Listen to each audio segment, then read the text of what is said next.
Hajipur seat को लेकर आज भी चाचा भतीजे में तकरार बराबर है और पशुपति पारस बोले कि नीतीश के एनडीए के लिए शुभ और चिराग पासवान पर कह दिए। बड़ी बात क्या है, पूरी खबर जान लीजिए विस्तार से।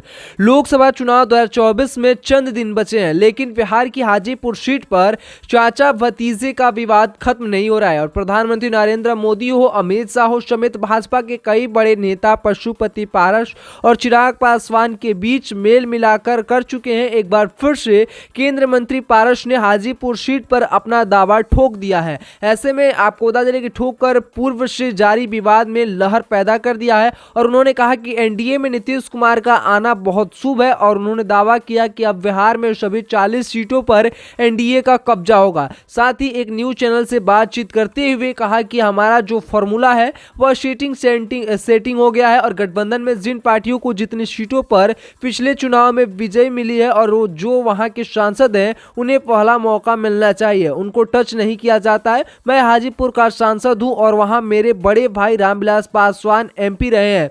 ऐसे में मुझे अपना उत्तराधिकारी बनाया, इसलिए हाजीपुर की सीट मेरी थी और मेरी ही रहेगी। इस बयान के बाद से एक बार फिर से बिहार की राजनीति में एक बार फिर से तकरार जारी है और चिराग पासवान और चाचा पशुपति पारस एक बार फिर से हाजीपुर सीट को लेकर तकरार अभी भी उन्होंने बरकरार रखा है और हाजीपुर सीट को लेकर एक बार फिर से पशुपति पारस ने बड़ा बयान दे दिया है। साथ ही नीतीश कुमार के एनडीए में शामिल होने को लेकर उन्होंने बड़ी बात कही थी। उन्होंने कहा कि नीतीश कुमार का एनडीए में शामिल होना बेहद ही शुभ है, क्योंकि एनडीए में शामिल होने के बाद से ही अब एनडीए 40 की 40 सीटों पर जीत हासिल करेगी। साथ ही उन्होंने बताया कि एक बार फिर से उन्होंने कहा कि रामविलास पासवान का उत्तराधिकारी मैं ही हूं।